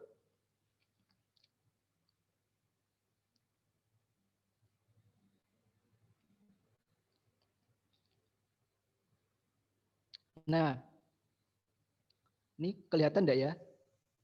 Nah, ini ada tulisan kecil ya. Struktur penyempurna Twibbon. Apa saja yang menyempurnakan agar Twibbon kita ini benar-benar bisa tepat kepada benak ataupun pikiran seseorang yang melihat produk kita, maka 3 unsur lagi yang menjadi faktor utama untuk membentuk sebuah Twibbon ini. Yang pertama adalah super graphic. Apa itu super graphic? Yaitu adalah bisa jadi terdiri dari skema warna ataupun ornamen. Nah, di bawah ini ada foto ya, yang saya blur, yang saya sensor di sini.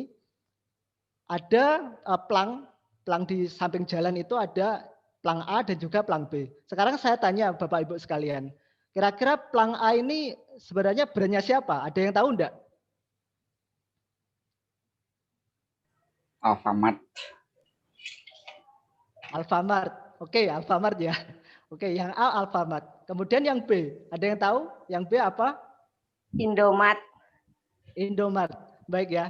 Sekarang saya tanya, bagaimana caranya Bapak Ibu kok bisa menganalisa, kok bisa tahu ini dari brand Alfamart dan juga Indomart, padahal logo di situ saya hapus, saya tutupi dan tidak ada tulisan apapun di situ. Kok bisa tahu bagaimana?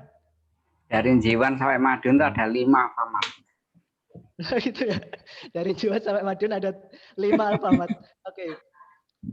Nah, salah satu faktor terpentingnya adalah kenapa kok Bapak Ibu bisa mengingat padahal sebuah logo itu sudah tidak ada, kemudian tidak ada tulisan apapun. Yaitu karena mereka punya super graphic, yaitu warna ataupun skema warna yang dia pakai itu terus-menerus seperti itu, dan itu menjadi identitas tambahan selain sebuah logo itu sendiri. Jadi ini adalah yang paling penting juga. Selain Bapak Ibu nanti membuat sebuah logo, maka Bapak Ibu juga harus membuat sebuah skema warna ataupun ornamen yang di mana itu menjadi sebuah super graphic. Yang di mana unsur-unsur itu selalu kita hadirkan di setiap postingan video ataupun konten-konten yang lainnya. Maka unsur warna ataupun ornamen ini tidak boleh hilang. Seperti yang ada di Indomart. Bapak Ibu kalau lihat produk di dalamnya, ada yang jual kacang, ada yang jual air mineral, semua itu pasti akan ada unsur warnanya antara merah, biru, ya kuning. Seperti itu. Kalau tidak percaya silahkan dicek nanti. Maka itulah yang dinamakan super graphic. Nah, di mana seseorang itu kita pengaruhi pikirannya dengan adanya warna ataupun ornamen-ornamen itu selain tanpa melihat logo ataupun nama brand kita. Seperti itu. Jadi orang itu bisa mengingatnya. Ini paling penting. Kemudian yang kedua adalah logo seperti yang saya sampaikan tadi ya. Masih tadi Mas Khairul. Nah, selanjutnya adalah logo, di mana Bapak Ibu semua ketika ingin mengupload sebuah produk, jangan lewatkan logo. Kalau sudah punya logo, pastikan di semua produknya, di semua foto ataupun videonya, itu harus ada logo yang ditempel di situ, walaupun ukurannya kecil. Nah, ini sifatnya sangat penting sekali. Kenapa? Agar logo kita itu selalu diingat. Karena kita kan di Instagram algoritmanya dituntut untuk upload setiap hari, harus secara konsisten. Otomatis ketika kita fotonya itu tetap sama aja, maka pelanggan follower kita itu akan merasa bosan. Tapi kalau foto produknya kita ganti-ganti, kita variasikan, tetapi logo ini tetap kita hadirkan sehingga apa? Orang itu tahu identitas dari perusahaan ini seperti ini, kemudian semakin sering logo itu dilihat, maka orang itu akan semakin mengingatnya. Nah, ini perlu digarisbawahi. Kemudian ada yang terakhir adalah informasi perusahaan. Ya, informasi perusahaan. Tolong dipercepat Mas ya. Oh ya, pastikan di setiap semua postingan itu selalu ada informasi perusahaannya, mulai dari akun Instagramnya apa, kemudian kontak personnya apa, kontak CS-nya apa, kemudian lokasinya apa, itu kalau bisa selalu ditampilkan agar apa? Ketika postingan kita hashtag kita ini jalan dengan baik itu, sehingga postingan kita nanti bisa dilihat orang yang bukan follower kita ataupun dilihat di beranda, sebuah beranda pencarian. Maka di situ kan yang terlihat hanya sebuah foto produknya, foto aja, nggak ada captionnya, nggak keterlihatan di situ. Maka dengan orang hanya melihat foto saja, dia bisa menerima informasinya dengan lengkap di perusahaan tersebut. Maka seperti itu. Di sini kan ada 3 foto antara ungu, merah, dan lain sebagainya, itu adalah identitas Toyibon-nya. Nah, ini adalah visualisasi konten. Ini saya percepat saja. Yang pertama adalah menentukan sebuah konsep konten. Nah, agar kita ini tidak monoton jualannya, ya, selain yang disampaikan Mas Khairul tadi dengan cara-cara soft selling ya, maka di gambar pun kita juga bisa menghadirkan soft selling seperti yang di sini. Ini kan contohnya kayak komik ya, ini tutorial makan zupa. Di sini ada tutorial awal sampai akhir. Yang dimana sebenarnya kita kan sebenarnya di sini ingin menunjukkan produknya itu seperti apa, tapi dengan kemasan yang berbeda sehingga orang itu tidak merasa kita juali gitu. Orang itu merasa wah kreatif ya, dibuat seperti ini. Jadi nggak merasa nggak enak gitu. Kemudian ada lagi ini sebenarnya diambil dari film. Ini ada diedit ditambahi sebuah produk itu ya, seperti botol itu editannya sangat halus. Kemudian ini kan jadi kayak meme gitu ya. Orang kan tidak langsung merasa ini dijuali, padahal ini juga menawarkan sebuah produk. Kemudian yang terakhir bingung mau kasih kado apa. Daripada kita menawarkan sebuah produk itu dengan ayo aku jualan ini silahkan beli. Mending kita buat kayak gini. Bingung mau kasih kado apa, kasih zupa saja. Kemudian dikasih ilustrasinya. Nah ini penting. Seperti itu. Oke lanjut. Yang terakhir mungkin ya. Nah ini adalah, masih belum. Masih ada 2 slide lagi. Ini mencari bahan. Ketika kita ingin memvisualisasikan sebuah konten, maka tentunya kita butuh bahan-bahan pendukungnya seperti ekspresi seseorang, kemudian latar belakang background-nya, pengen background di taman ataupun di mana. Nah, itu ada beberapa website ataupun link yang bisa saya rekomendasikan untuk Bapak Ibu semua untuk mengambil konten itu secara gratis dan tidak dipermasalahkan nanti di hak ciptanya, kecuali Bapak Ibu nanti mencantumkannya di sebuah deskripsinya. Nah, ini ada free pick atau ada pixel, tempat gambar-gambar wallpaper yang bagus nanti bisa dijadikan latar belakang background ataupun konten-konten yang ingin diangkat. Ada gambar orang, berbagai ekspresi di situ juga bisa.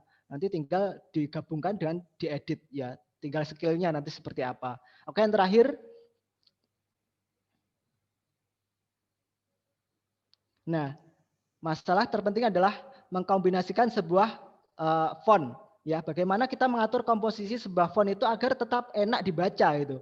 Maka yang paling diperhatikan faktor utamanya adalah pastikan font dan juga background ya, background itu yang di belakang fontnya ya, yang jadi latar belakang itu, pastikan font dan juga background itu warnanya saling bertolak belakang. Kalau backgroundnya itu warnanya terang, maka font harus warnanya gelap. Nah, seperti gambar yang pertama. Kemudian gambar yang kedua ini, ketika background-nya itu terang, maka ini sama ya, maka fontnya itu gelap, merah itu gelap, sama hitam juga. Nah ini, ketika kalau yang ketiga ini ya, ketika sebuah latar belakangnya itu gelap, maka fontnya kita buat terang. Kemudian mengatur komposisi besar kecilnya sebuah font itu juga ada aturannya sebenarnya, namanya golden ratio.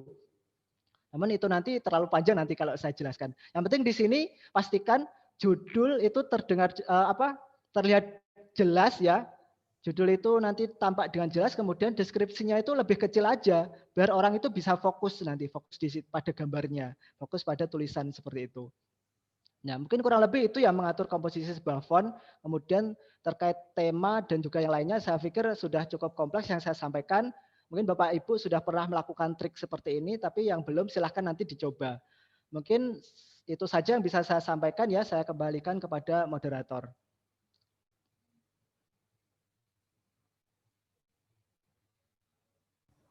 Oke, Mas Munir, terima kasih banyak atas ilmu yang disampaikan. Ilmunya daging-daging semuanya. Semuanya saya belum paham, baru paham tentang ini, tentang warna, terus sampai tadi di ukuran tulisan itu seperti apa. Mungkin dari Bapak, Ibu, dan Saudara yang mau bertanya, dipersilahkan.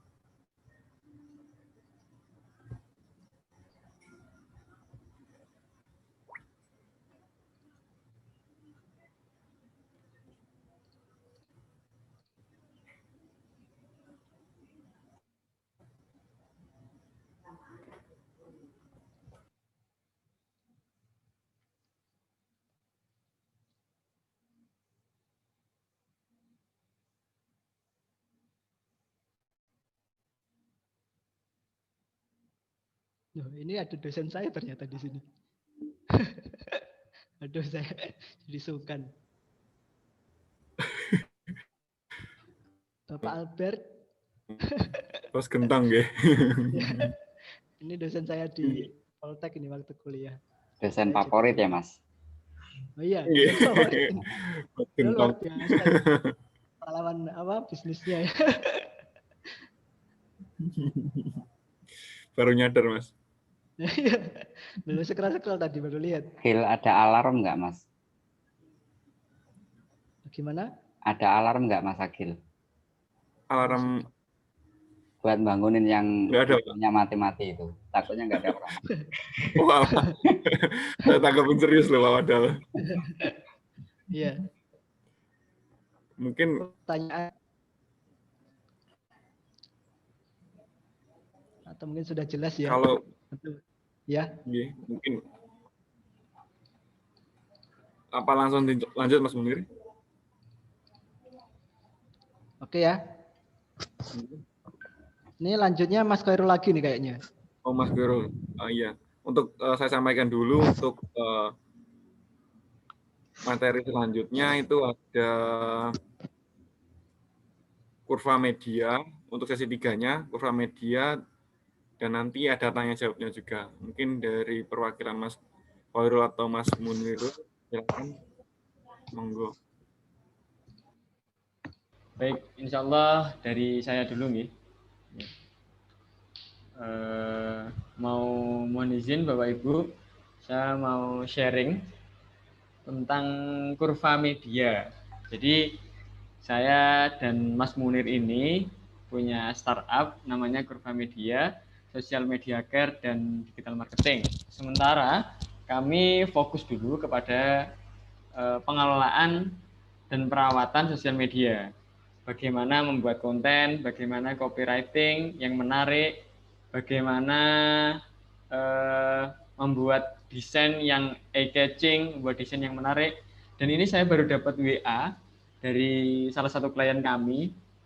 Beliau mendapat pesanan 36 strudel ya. Jadi ini konten klien kami adalah Zupasup sama strudel, ini baru dapat WA kalau hari Jumat off dulu Mas.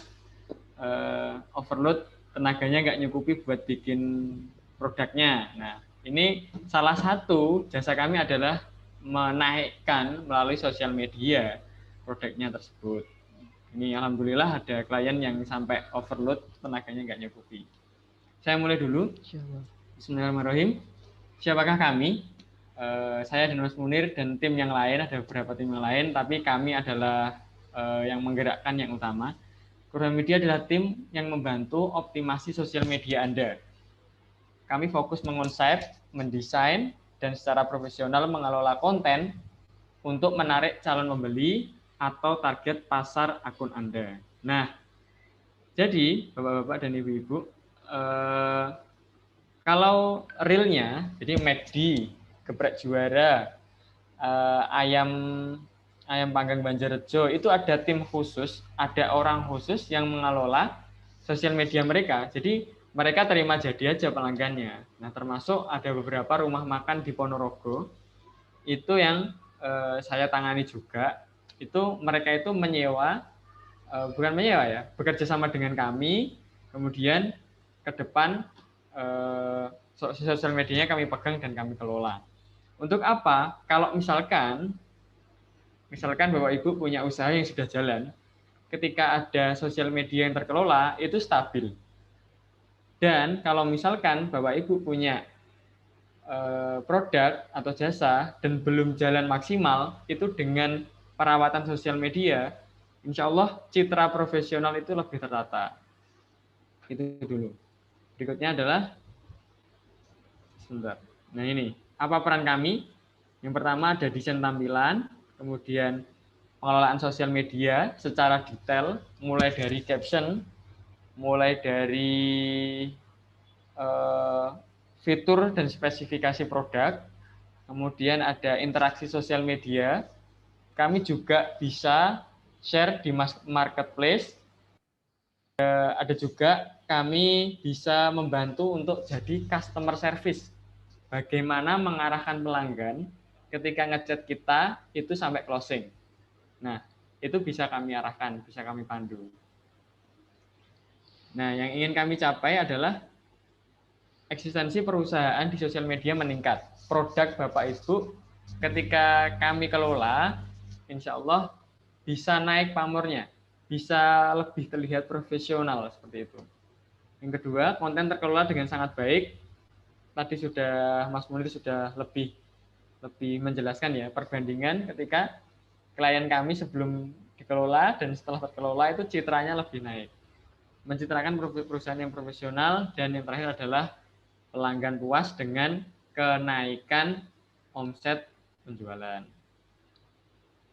Nah, mengapa harus memilih kami? Kami bekerja secara tim. Kami optimis, bekerja maksimal, terjadwal, serta tepat waktu. Kami memiliki kapasitas di bidang desain grafis dan konsep konten. Kami dengan senang hati memberikan pelayanan terbaik kepada klien, tentunya dengan bekerja tim, membuat pertumbuhan perusahaan lebih maksimal. Gitu. Yang terakhir, sebagai profit dari hasil jasa ini, kami akan donasikan sebagian pada lembaga amal. Ini dia, ada tim pengelola kami, ada admin medsosnya, content planner, dan content designer. Langsung cek portofolio kami, ini salah satunya yang sudah tergarap ya. Ini di Madiun, punya Pak Slamet Zupa, Pak Slamet Strudel. Ini kontennya bisa di follow, Zupa_Strudel Latifa. Atau bisa diketik di marketplace, Strudel Madiun atau Zupa Sub Madiun. Itu muncul salah satunya ini. Dan bisa jadi ini adalah yang teratas ketika Anda mencari ini. Dan Bapak Ibu UMKM atau usahanya atau produknya bisa seperti ini juga apabila bekerja sama dengan kami. Ini adalah punya senior kami. Ini ada Smart Remall. Ini yang sudah terkelola juga. Di bawahnya ada herballlovecenter.id. Ini ada Kurma Hamra. Ada Baraka Tekstil. Bahkan ini jilbab. Ini dealer juga bisa. Ini adalah ayam kremes Cak Iwan. Ada juga Mua ini juga bisa dicitrakan. Usaha Bapak Ibu dicoba dulu pokoknya. Nah, dari kesekian banyak pengelolaan ini, kami menyediakan berbagai paket untuk panjenengan. Ada paket silver, gold, dan platinum. Untuk harga khusus untuk anggota-anggota asosiasi UMKM Madiun, insya Allah harganya tidak seini, tidak seperti yang saya tampilkan ini. Ini kan paling murah 1.295.000. Nah, untuk rekan-rekan asosiasi UMKM Madiun, insya Allah ada diskon besar-besaran nanti.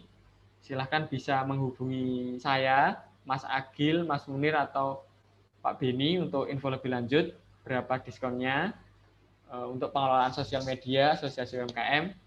Nanti silakan hubungi nomor saya langsung atau Mas Munir, atau juga bisa melalui Mas Agil dan Pak Beni. Jadi tidak pure ini harganya, tapi ini harga ini emang kami cantumkan untuk brand-brand yang sudah besar. Jadi seperti itu, spesial untuk rekan-rekan asosiasi UMKM Madiun. Ada paket bonus juga untuk pengelolaan sosial media. Intinya kami ingin membantu rekan-rekan UMKM Madiun ini, selain produk yang bagus, dengan kemasan yang bagus, dengan pelayanan bagus, promosinya pun juga harus bagus. Jadi semakin berkembang, semakin baik. Kita ingin sukses bersama, ingin mencapai kesuksesan itu tidak sendirian, tapi bareng-bareng. Kita saling kerjasama, ke depan kita bisa komunikasi lebih lanjut. Itu saja dari saya, manajer Kurva Media, Digital Marketing and Social Media Care. Monggo Mas Munir kalau ada yang ingin disampaikan. Ya, mungkin saya pikir yang disampaikan Mas Koirul tadi sudah cukup lengkap ya. Intinya Bapak Ibu sekalian, di sini kami punya beberapa jasa yang dimana akan membantu memberikan pilihan Bapak Ibu untuk mengoptimalkan media sosialnya. Tentunya kami bekerja secara profesional. Dalam akun nanti yang kita kelola adalah minimal itu ada 3 orang, yaitu yang di dalamnya tadi ada CS, kemudian ada content planner, kemudian desainer. Jadi akun Instagram Bapak Ibu nanti kalau sudah dipercayakan kepada kami, maka ada 3 orang yang akan mengelola. Dan itu tugasnya, tupoksinya sudah dibagi berdasarkan profesionalitasnya masing-masing, sehingga di situ nanti pasti kami yakin dapat sangat optimal. Nah kemudian tentunya hal ini akan menghemat sekali ya biaya Bapak Ibu semua, karena mungkin selama ini masih banyak sekali mengurusi mungkin produksinya, ngurusi CS-nya, harus COD kemana-mana, belum nanti kelola sosial medianya, maka itu nanti menjadi beban berat sekali ketika kita ingin mengoptimalkan media sosialnya. Maka di sini kami berniat ingin membantu. Jika Bapak Ibu ada yang berkenan, maka silahkan menghubungi kami. Intinya seperti itu. Intinya apa yang kami tawarkan ini sebenarnya jasa yang hemat ya, yang dimana Bapak Ibu dapat menghemat waktu, menghemat biayanya. Kalau misalnya Bapak Ibu misalnya mempekerjakan 3 orang untuk mengelola sosial medianya, mungkin 1 orang nanti bayarannya minimal berapa? Bisa jadi 1 juta. Kalau 3 orang 3 juta. Maka di sini hanya 1.200.000 rupiah. Maka dan nanti belum ada diskonnya juga. Maka hari ini ataupun jasa kami ini insya Allah sangat bermanfaat untuk Bapak Ibu semua yang ingin membranding ataupun meng-up produk dan usahanya itu di media sosial. Mungkin kurang lebih itu juga yang saya sampaikan. Terima kasih atas partisipasinya Bapak Ibu semua yang sudah berkenan mendengarkan kami di sini. Tentunya bisa follow ini ya.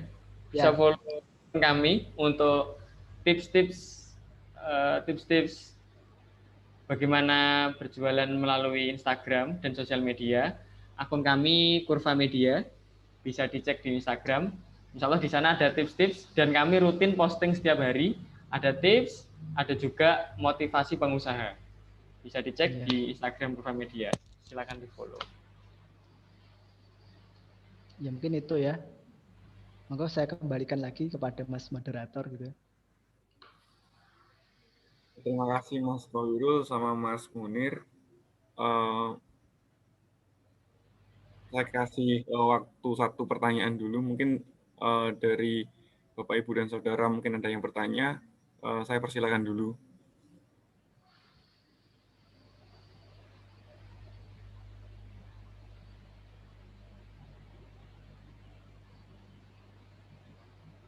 Halo, selamat malam. Saya Mas Agil. Nggih. Malam dari sinten gini. Pak Eko Subekti. Ini monggo. Bentar Mas Agil.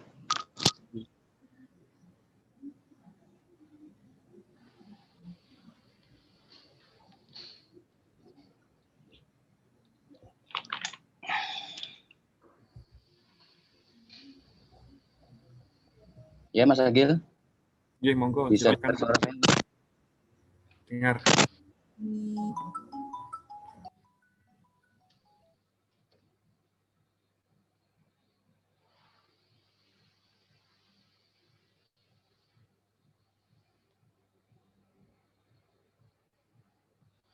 Suaranya hilang, Pak. Mohon maaf, diulangi lagi, Pak. Masih nggak kedengaran, Pak.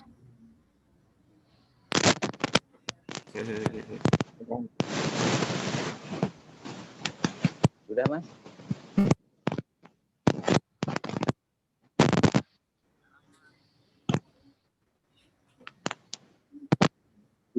Belum, Pak. Belum kedengaran. Belum kedengaran? Belum.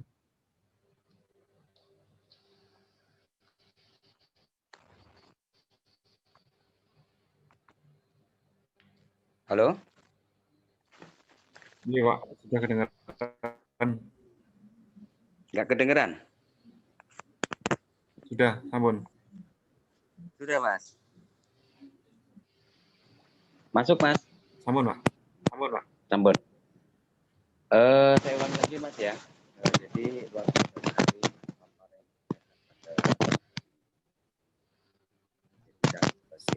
kemarin Suaranya anu, Pak. Berbek, Pak. kedengeran Mas? Berbek. Iya. Bisa masuk. Sampun, Pak. Halo? Masuk Sampun. Pak Eko.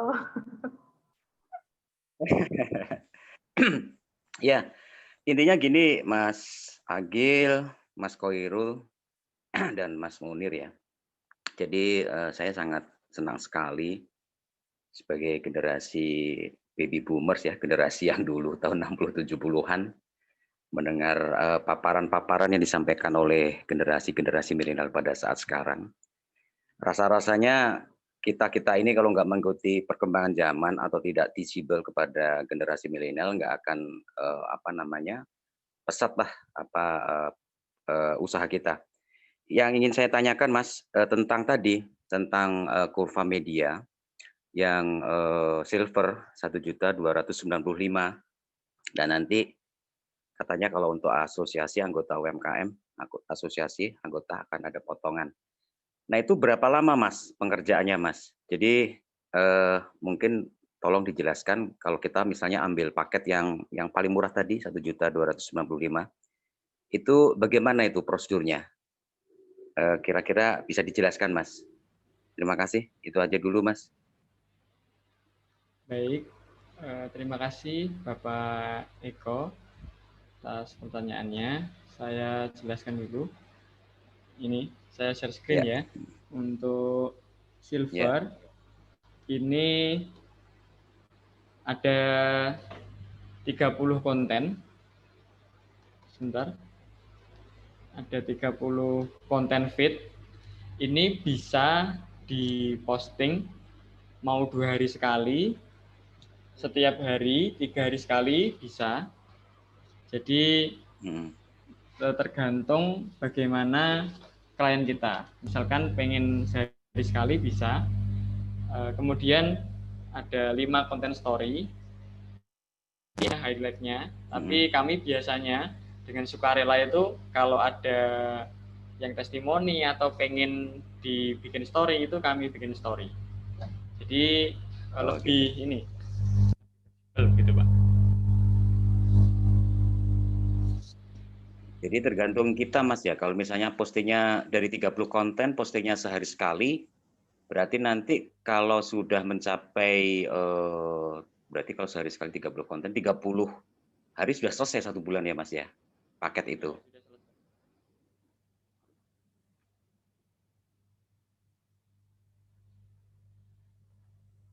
Halo?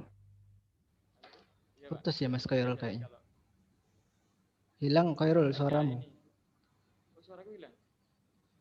Iya, heeh. Cek kedengeran? Iya. Kedengeran ya. Lirih banget. Oh iya. Ya wis. Oh, terus ini ada bonus juga Pak sebenarnya. Ada bonus. Jadi 30 rata-rata nanti habisnya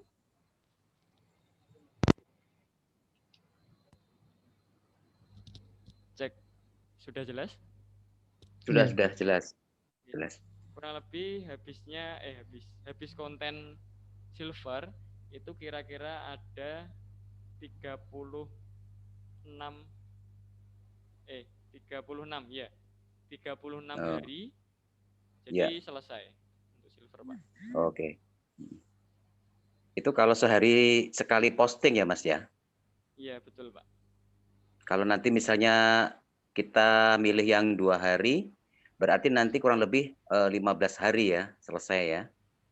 Kalau sehari 2 kali Pak maksudnya ya. Iya. Sehari 2 kali. Ya sehari 2 Oke, kali oke. nanti selesai 15 hari Pak. Oke. Ya, siap. Oke. Terima kasih informasinya Mas. Iya. Baik Pak. Nanti mungkin kalau misalnya Bapak ingin tahu lebih detailnya mungkin ya terkait paket-paket ini tadi nanti bisa hubungi kita ya tadi Pak. Sudah ada kontaknya yang di-share di chat ya. Mungkin Ya. nanti bisa saling sharing dan lain sebagainya gitu ya. Oke, siap. Ya. Oke, siap. Maaf. Iya Pak, terima kasih. Terima kasih kembali. Oke. Terima kasih Mas Ampun, Agil. terima kasih. Nggih, Pak Eko. Sedaya mawon, terima kasih dari khususnya dari pemateri dari Mas Khairul sama Mas Munir Huda. Terima kasih telah mengisi materi pada malam hari ini, telah membantu atau menambah knowledge kita untuk meningkatkan penjualan dan peningkatan UMKM. Terima kasih untuk malam hari ini. Mungkin lain waktu kita bisa sambung lagi. Untuk Bapak Ibu yang mau menghubungi Mas Khairul atau Mas Munir Huda, nanti bisa langsung saja WhatsApp. Tadi sudah saya share untuk nomor teleponnya. Kalau nggak gitu nanti bisa langsung DM lewat IG bisa Mas ya? Kurva Media tadi. Ya bisa, insya Allah bisa. Mungkin itu saja. Kita terbuka aja ya. Terima kasih untuk semuanya, untuk partisipasinya pada malam hari ini. Semoga ilmunya bermanfaat. Semoga memang benar-benar diimplementasikan dan mendapatkan impact yang maksimal. Mungkin saya akhiri untuk malam hari ini. Malam berikutnya mari kita sambung lagi. Akhiran, mari kita ucap alhamdulillah. Alhamdulillahirrahmanirrahim. Ada kurang lebihnya dari saya mohon maaf sebesar-besarnya. Terima kasih. Billahi sabil haq wastagfirullah. Wassalamualaikum warahmatullahi wabarakatuh. Waalaikumsalam. Terima kasih Mas Agil, Mas Khairul, Mas Munir Huda. Iya, sama-sama Bu ya.